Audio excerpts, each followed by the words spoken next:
Hold your head high to supersize your business.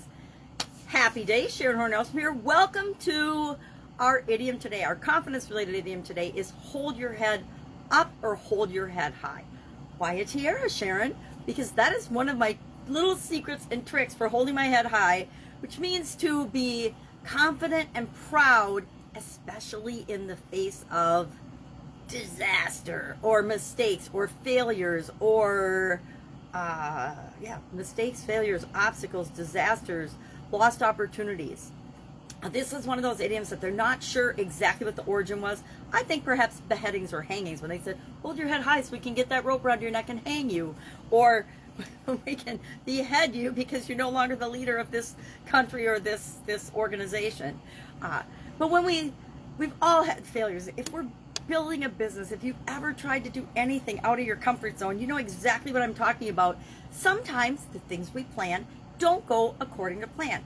We lose that great big customer, or we mess up something in our pitch and we don't land that big whale of a customer that we thought we were going to land. We want to have an influencer or a celebrity, or we want to partner with someone for our business and they say no, they're not interested. Or our proposal gets rejected, or our project doesn't go according to plan, or a business idea or a new product launch or an offering doesn't meet the projections that we originally planned for. Maybe our businesses don't go exactly according to our initial plans.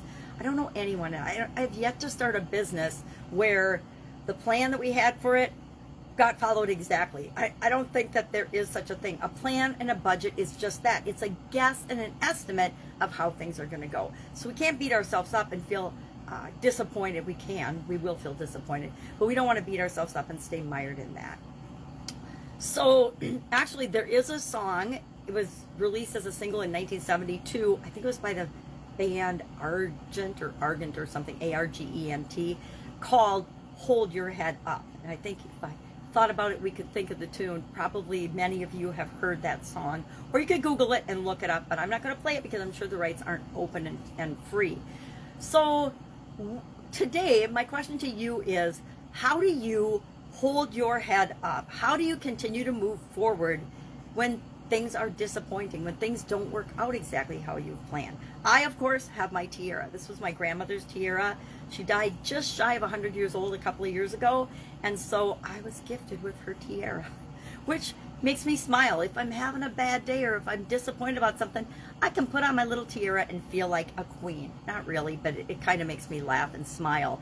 Who can not smile with the tiara on? I also keep a gratitude journal, so when things don't go the way I want them to, I can go back and I can look at that gratitude journal and everything that I'm grateful for, because there are far more things I'm grateful for than things that have disappointed me in life.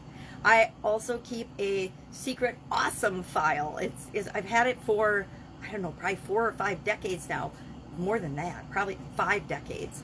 That is just filled with things that have happened that are great in my life, from jobs, from events, from awards to testimonials and things from people that I've worked with, letters of recommendation, things like that, all go in this awesome file. And so if something bad happens and I really need to remind myself that I don't totally suck, I'll go to my awesomeness file or my awesome file and take a look at some of those things, and they just make me smile.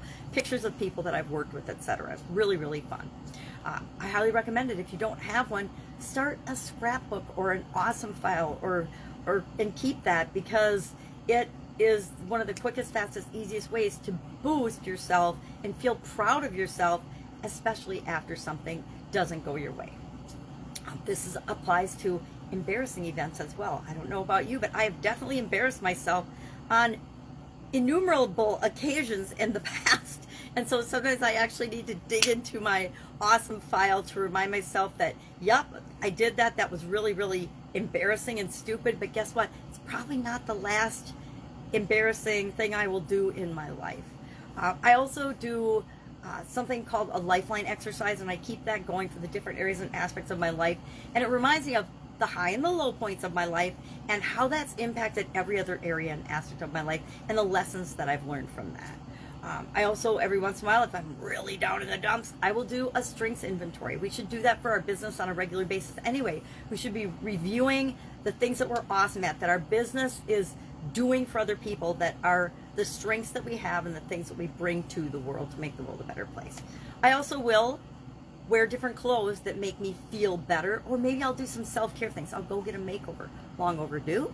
Go get a makeover, or get my hair cut, or one of those things I'm thinking about doing someday that my sisters are trying to talk me into, but I'm resisting, is the eyelashes, the automatic eyelashes where you go. But I'm like, I don't want to go every 2 weeks and have to get eyelashes fixed. It just seems too cumbersome, and I don't want to do it. So share in the comments below. Have you heard this idiom? Have you used this idiom? I guarantee I've used this idiom hundreds and hundreds of times with people that I'm in business with, people that I've worked with, people that I've been peers to, people in my masterminds and coaching programs, my children, my grandchildren, everyone, because we always want to increase our confidence, right? We always want to feel better about ourselves, because the better we feel about ourselves, the better we show up in the world, and the better example we set for other people. So share something that you do to hold your head up when things don't go exactly as planned. Have an awesome day. I'm going to remove my tiara now, and I will, of course, be with you tomorrow. Bye.